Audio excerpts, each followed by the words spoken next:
La politique développement durable est une démarche que nous avons entamée pour l'entreprise en 2004. Ensuite, on a constaté qu'étant constructeur, il fallait qu'on aille en amont pour avoir les sous, puisque ce n'est pas nous qui décidons. Donc nous avons fait des opérations promoteurs privés pour pouvoir mettre des prescriptions. Et ensuite est sorti les partenariats publics-privés. On a vu que maintenant les clients publics nous demandent de mettre au point des projets et qu'il fallait qu'on maîtrise cet élément-là.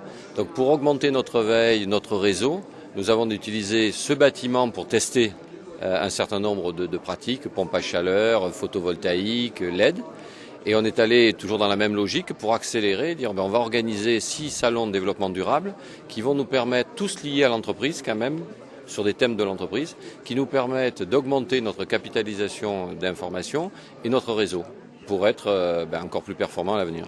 C'est un bâtiment qui a 15-20 ans. Donc c'est vrai que le but est de montrer en fait ce que l'on peut faire autour des salons en développement durable, mais aussi d'arriver à intégrer dans ce bâtiment qui était donc construit à l'ancienne, entre guillemets, c'est-à-dire à une époque où on ne prenait pas forcément en compte ou même pas du tout donc toutes ces considérations environnementales, et d'arriver à le mettre moins énergivore et plus dans une démarche HQE.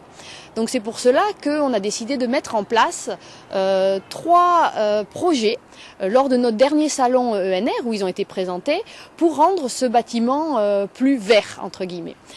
Et donc on a mis en place des panneaux photovoltaïques, donc vous pouvez voir au-dessus et même tout le long de la rambarde, il y a 243 mètres carrés de panneaux photovoltaïques, ce qui fait une production de 44 000 kWh par an.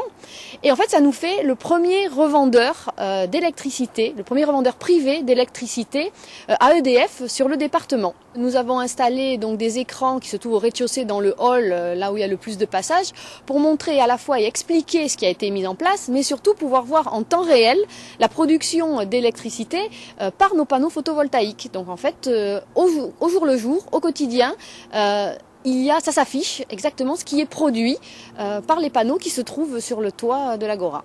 Et il y a 2 autres aussi donc nouveautés. C'est une pompe à chaleur, ce qui permet de réduire le coût d'électricité de environ 30%.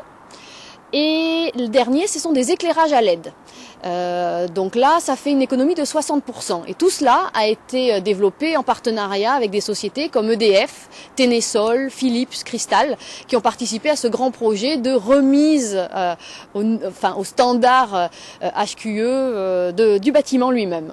On parle beaucoup maintenant de la construction durable, de la conception, donc c'est vrai que c'est très important de penser pour le futur, mais de se dire aussi, quelque part, il y a aussi tout ce qui est recyclage et utilisation de l'existant, puisque la majorité est déjà construite, et de se dire, voilà, on peut quand même travailler dessus, même si au départ, ça n'a pas été pensé initialement, mais voir tout ce que l'on peut faire pour améliorer et participer activement à cette démarche citoyenne, que ce soit en tant que personne et en tant qu'entreprise.